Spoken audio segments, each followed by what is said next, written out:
You want to know what the sound of 2.8 million people about to have a real bad day sounds like? It's not a scream, it's a hum, a low 60 hertz vibration that rattles your teeth right before a transformer decides to turn itself into a fireworks show. I've been listening to that hum for 28 years. My name is Garrett Sullivan, but the guys on the line crew just call me Gar or the Old Man, depending on whether I'm saving their hides or telling them they wired a substation like a drunk toddler with an erector set. I'm 54 years old, and I worked for Texas Hill Country Electric Cooperative until they decided I was obsolete. My job title was Senior Grid Operations Supervisor. Sounds fancy, right? Like something you'd put on LinkedIn to impress folks who think electricity comes from magic pixies in the wall. In reality, I was a glorified babysitter for a statewide energy grid that was held together by duct tape, prayers, and code, written when Reagan was still asking Gorbachev to tear down walls. I spent my days staring at a wall of monitors that looked like the bridge of the Enterprise if it had been designed by the lowest bidder. My job was simple. Keep the lights on. Keep the AC running so Karen in the suburbs doesn't sweat through her yoga pants, and keep the respirators humming at Methodist Hospital so Grandma doesn't meet her maker ahead of schedule. Most people think the power grid is static. You flip a switch, bulb goes on. Wrong! The grid is a beast. It breathes. It gets hungry. In the morning, when everyone wakes up and cranks their coffee makers simultaneously, the grid yawns and asks for juice. In the afternoon, when the oil refineries are churning and the Texas sun is baking the asphalt at 102 degrees, the grid gets angry. It spikes, dips, throws temper tantrums like a 2-year-old who missed his nap. For the last 28 years, I was the one hand-feeding that beast, tweaking the algorithms, adjusting the load distribution, manually overriding the automated systems that were too stupid to know that a storm front rolling across the hill country meant voltage drops in East Texas. I wasn't management. I wasn't leadership. I was the furniture. The old-timer who knew where all the bodies were buried. The engineers, guys with hard hats and scarred knuckles, they knew me. They'd call my direct line, skipping the automated help desk. Gar, we got a recloser acting funny on circuit 12. What do the sensors say? And I'd tell them, it's not the recloser, genius. It's the squirrel that fried itself on the feeder 3 miles down. Reset the breaker and bring me a beer later. But to the suits upstairs, the ones with MBAs and soft hands, I was invisible. I was legacy cost, an analog player in a digital world. They looked at me and saw a middle-aged ex-Navy guy with coffee stains on his shirt and a can of Copenhagen in his back pocket, sitting in a dark room typing commands into a terminal that looked like DOS. They didn't see the artistry. They didn't understand that my manual settings, tuned over years of watching the grid's quirks, were the only thing preventing a cascading failure every time the temperature hit triple digits. See, my dad helped build some of the original substations back in the 1960s. Real concrete and steel work, not this prefab garbage they throw up now. He taught me that electricity doesn't care about your college degree or your fancy algorithms. It follows the laws of physics, and physics doesn't negotiate. You respect the beast, or the beast bites back. The trouble started about 6 months ago when old Craig Hudson retired from operations. Craig was a hard-ass who smelled like cheap cigars and cheaper whiskey, but he respected the beast. He knew you don't poke a sleeping dragon with a stick. When he left, corporate sent us a replacement. His name was Scott Reynolds. Yeah, Scott. Kid looked like he was 3D printed at a Brooks Brothers factory. He was 29, had teeth whiter than a nuclear flash, and his resume was full of words like synergy, cloud-native optimization, and disruptive efficiency, the kind of buzzwords that make my teeth itch. Scott didn't walk into the control room. He swaggered. He looked at my bank of monitors, my sticky notes filled with voltage calculations, my manual override switches that I'd built myself, and he sneered. To him, I wasn't the expert. I was the bottleneck. He saw my salary and saw a number he could cut to buy himself a corner office. He saw my manual adjustments and called them inefficiencies. Garrett, he said to me on his 3rd day, leaning over my desk smelling like vanilla and arrogance, why are we manually scheduling load drops for the Exxon refinery? The AI suite should handle that automatically. I looked at him over my reading glasses, the kind you buy at the hardware store because you're too stubborn to admit you need bifocals. Because the AI suite doesn't know that Exxon runs a rogue shift on Thursdays and spikes demand by 40 megawatts in 3 seconds, I said. If you let the autopilot handle it, you'll trip the relays in 3 counties and half of Houston goes dark during rush hour. He just smiled that shark smile. We need to trust the system, Garrett. Data doesn't lie. Data doesn't have intuition, Scott, I shot back. And data doesn't have to explain to the governor why every traffic light from here to San Antonio just went out. He walked away, tapping something into his iPad, probably a note to HR titled Problem Personnel. I should have seen the writing on the wall, written in neon letters. But I was arrogant too. I thought I was untouchable. I thought, they can't fire me. I'm the only one who knows the override codes for the legacy systems. I'm the guy who manually saved the grid during Hurricane Rita back in '05 when every automated system went haywire. I was wrong. Turns out stupid people with power are way more dangerous than a downed power line in a puddle. The atmosphere in the control room changed over the next few months. The other operators, good kids mostly but green, started avoiding eye contact with me. They sensed the shark in the water. Scott started holding vision meetings that I wasn't invited to. He brought in consultants who looked 12 years old and asked questions like, what if we just virtualized the load balancing? Like electricity was an app you could download from the cloud. I kept my head down. I kept the grid running. Summer was ramping up. The heat was building. The beast was getting restless. I tweaked my settings, tightening the tolerances, preparing for peak load season. I was building a safety net for the state, woven out of code and 28 years of hard-earned experience. I didn't know I was weaving my own pink slip. The day it happened was a Tuesday in July. It was already 98 degrees at 9 a.m. The humidity was thick enough to chew. The grid was humming that low, ominous note that meant trouble brewing. I was deep in the code, adjusting the ramp-up rates for the afternoon peak when the door to the control room hissed open. It wasn't just Scott.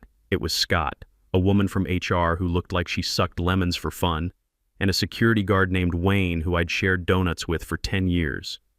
Wayne wouldn't look at me. That's when I knew. My divorce had taught me to recognize that look, the look people get when they're about to deliver bad news they don't want to deliver. The hum in the room seemed to stop, replaced by ringing in my ears. I didn't panic. Navy training kicks in during crisis. You assess the situation, calculate your options, execute your plan. I just felt a cold, hard rage settle in my gut, heavy as a lead vest. They were coming for the old guard. They forgot one thing. The old guard knew all the tricks that kept the castle standing. Scott didn't even have the decency to do it in a private office. He did it right there on the floor, in front of the monitors, in front of the junior operators, in front of God and the entire electrical infrastructure of Texas. It was a power move. He wanted to show the tribe he was killing the alpha. Garrett, Scott said, his voice smooth as snake oil. Can we have a moment? I spun my chair around. I didn't stand up. I wasn't giving him the satisfaction of looking up at him. In the Navy, they taught you never show weakness to an enemy. I'm busy, Scott. The voltage on the north bus is drifting. I need to boost the power flow before noon. That's exactly what we need to discuss, he said, flashing that veneer smile. We've decided to move in a different direction regarding grid management strategy. Effective immediately, your position is being eliminated. The room went silent, dead silent. You could hear the cooling fans in the server racks whirring. The junior operators froze, fingers hovering over keyboards like they were playing musical chairs, and the music just died. Eliminated, I repeated, tasting the word. It tasted like ash. You're eliminating the supervisor. Who's going to run the load balance? The new automated efficiency suite is fully online, Scott said, puffing out his chest like a rooster who just found the biggest worm in the yard. It's AI-driven, self-healing network protocol. It's cleaner, faster, and frankly, it removes the human error element. We don't need manual overrides anymore. I looked at the HR lady. She was staring at a point over my left shoulder, probably thinking about her pension and how many years she had left before retirement. Probably dissociating so she didn't have to feel like the Grim Reaper in a polyester blazer. Scott, I said, my voice dangerously low, you have no idea what you're doing. That efficiency suite is a black box. It doesn't account for the thermal lag on the transformers in Sector 7. It doesn't know that the sensor on the Brazos River crossing reads 5% high because of corrosion buildup. My manual settings compensate for 20 years of quirks like that. If you switch to full auto, you're flying blind in a thunderstorm. We have full confidence in the system, he said, checking his fancy smartwatch. Probably cost more than my truck payment. Wayne will escort you out. You can collect your personal effects, leave your badge and security token on the desk. I stood up then. My knees cracked like gunshots. I felt 20 years older and 10 years younger at the same time. The adrenaline was hitting me, sharpening my vision like combat situations used to. I looked at the big board. The demand curve was creeping up, red line rising like a fever chart. "Okay," I said. I reached into my pocket, pulled out my encrypted USB key, the one that held my custom scripts, my life's work, and dropped it into my coffee mug. Plop. Ceramic met metal. Ruined. "You want the wheel?" "It's yours." "Garrett, please don't make a scene," the HR lady squeaked. "No scene," I said, grabbing my jacket from the back of the chair. "Just mathematics and physics. Newton's laws don't care about your quarterly projections." I walked up to Scott, invading his personal bubble. He smelled like fear and breath mints trying to cover up the fear. "Listen to me closely, you corporate pretty boy," I said, keeping my voice low so only he could hear. "My settings are currently holding the frequency variance at 0.02%. The handoff logic is set to transfer load to the peaker plants at 4:30 p.m., but I have a manual dampener set to kick in at 4:47 p.m. to catch the rebound spike when the solar arrays go offline." Scott rolled his eyes like a teenager being lectured about curfew. "We know about the settings, Garrett. We're wiping the custom scripts, going with manufacturer defaults, clean slate approach." I laughed. It was a dry, rusty sound like old machinery starting up. Manufacturer defaults on a grid built in 1970. "Scott, if you wipe my dampener settings and let that AI run the handoff, the frequency is going to oscillate. The harmonics will hit the main bus at exactly 4:47 p.m. I leaned in closer, close enough to see the sweat beading on his forehead. "And the grid will trip. Statewide, you'll have a cascading blackout during rush hour in a heat wave. You're literally unplugging life support to charge your iPhone." "You're being dramatic," Scott said, waving a hand dismissively. "The grid will run just fine without you. Better, actually. We don't need your voodoo anymore. We have algorithms. We have machine learning. We have the future. Algorithms don't sweat when the temperature hits 105, Scott," I said. I looked past him to Diana, the junior operator, a kid who looked about ready to lose her lunch. She was maybe 25, fresh out of engineering school, still believed the textbooks had all the answers. "Diana, listen to me. When the frequency hits 59.75 hertz, don't try to boost it. Isolate the Western interconnect. It's your only chance to save the hospital circuits." "That's enough," Scott barked, his composure cracking just a little. "Wayne, escort him out now." Wayne stepped forward, looking miserable as a wet cat. "Sorry, Gar," he mumbled. "It's okay, Wayne," I said, patting his arm. "You're just doing your job." Unlike some people, I jabbed a thumb at Scott. I grabbed my jacket from the back of the chair. It was an old Navy issue field jacket, faded and patched but still serviceable. Kind of like me, I figured. I didn't look back at the monitors. I couldn't. It was like walking away from a baby you knew was about to crawl into traffic. 4:47 p.m. "Scott," I said, pausing at the security door. "Mark it down. When the lights go out, remember I told you exactly when the check would bounce." "Get out!" he yelled, his composure finally cracking completely. I walked out into the hallway. The fluorescent lights hummed above me, that same 60 Hz frequency that powered everything. For the first time in 28 years, that hum didn't sound like job security. It sounded like a countdown timer on a bomb. The walk to the parking lot was the longest mile I'd ever taken, but it wasn't the walk of shame they wanted it to be. I didn't hide my face or hurry like some criminal. I walked with the heavy gait of a man wearing steel-toed boots in a world of loafers. My truck was baking in the sun. A 2013 Ford F-250 rusted around the wheel wells, filled with empty energy drink cans and jumper cables. It fit me, reliable, ugly, and able to haul heavy loads without complaining. The leather seats were hot enough to brand cattle. I threw my box of personal effects into the passenger seat, a stapler, a framed photo of my two kids from when they were young, and a half-dead cactus that somehow survived in that windowless cave. Sat there for a minute, hands gripping the steering wheel. I wanted to cry. I really did. I wanted to punch the dashboard and scream about the unfairness of it all. I'd given that place my youth, my back, my marriage when the long hours and emergency calls finally wore Sarah down to nothing. And for what? To be tossed out like a used air filter by a kid whose tie cost more than my truck payment. But tears don't fix circuits, and they sure don't fix stupid. Rage does. Cold, directed, professional rage. I pulled out my phone and found the contact. Wayne Torres, compliance. Wayne was my counterpart in the regulatory dungeon. A chain-smoking, bourbon-drinking auditor's nightmare who hated Scott almost as much as I did. Scott had been dodging Wayne's mandatory safety audits for months, claiming executive privilege and innovation timelines. I typed, "I'm out." Scott fired me effective immediately.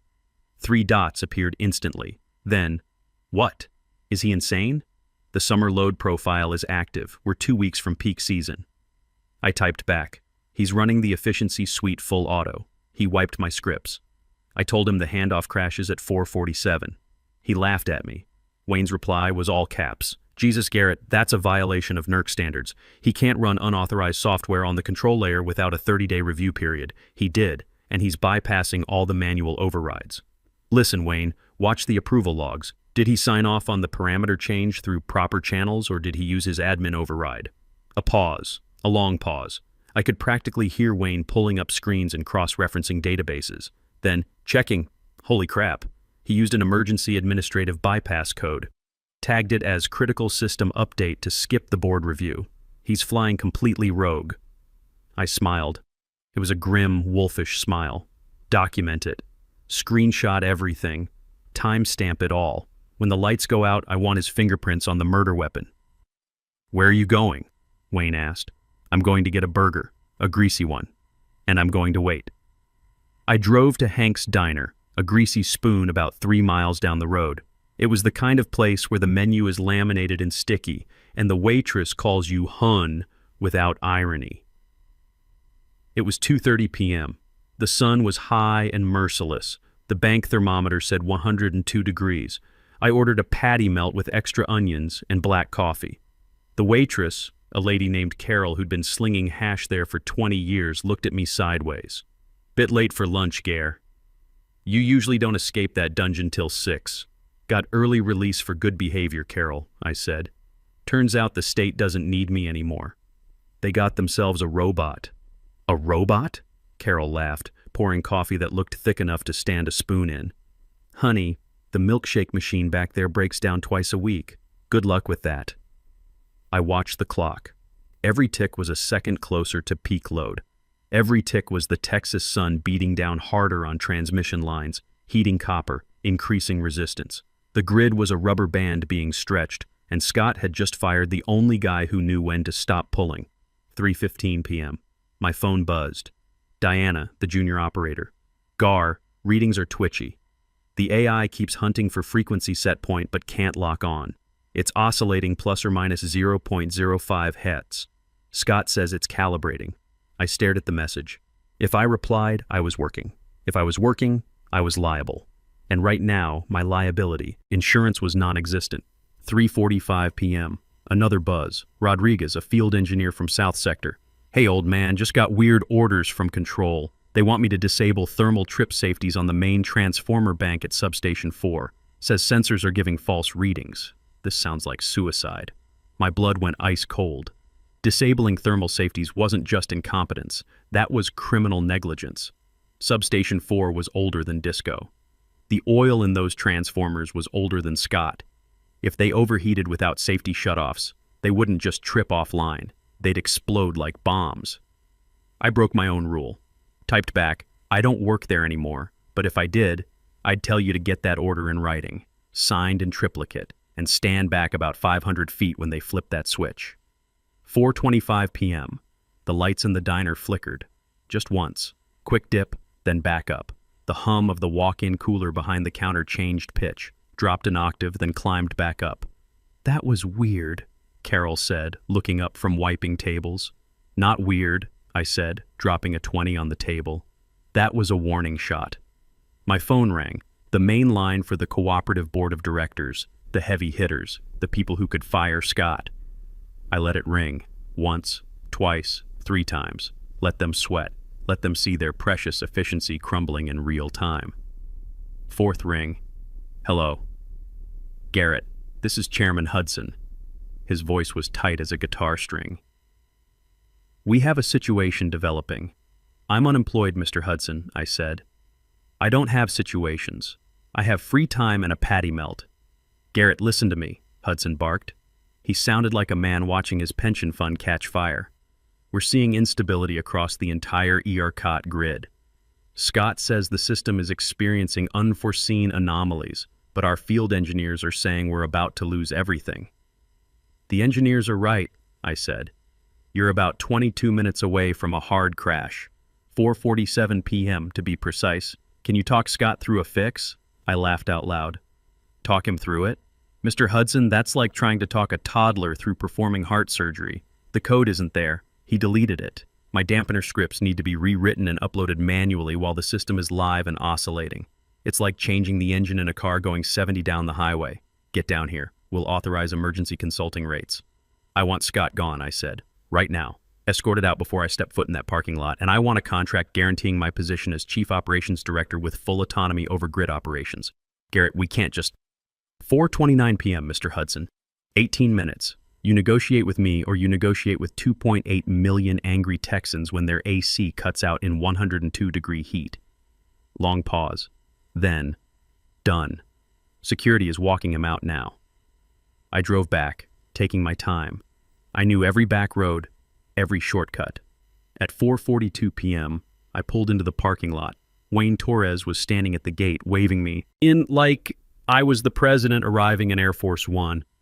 Gar, thank God, he yelled. The alarms are so loud you can hear them in the parking lot. I walked into the building like I owned it, because now I did. The elevator opened on chaos. Alarms screaming, red lights flashing, operators shouting readings across the room, and there in the center, my chair. Empty. Waiting. Diana, I called out. Gar, she squeaked, relief flooding her voice. Kill the AI, right now, full manual override. But Scott said, Scott's gone, I'm in charge, kill it. 4:46 p.m. The grid was convulsing. I typed furiously, rebuilding my dampener code from memory while the system tried to tear itself apart. 4:47 p.m. The handoff hit. Solar went offline. Load shifted to gas plants. The frequency spiked toward the danger zone. Then my code kicked in. The digital shock absorber I'd built caught the rebound, smoothed the oscillation, held the line. Green lights, stable frequency, crisis over. The room erupted in cheers. I leaned back in my chair, hands shaking from adrenaline. 2 weeks later, Scott was facing federal charges. His wife had filed for divorce. His career was radioactive. I was Chief Operations Director with a salary that would let me retire comfortable and buy my kids something nice. But the best part? Every night, I go home and listen to that transformer hum in the distance. My lullaby, the sound of a job well done. The beast is fed, the lights stay on, and the old guard keeps watch. That's all we ever wanted.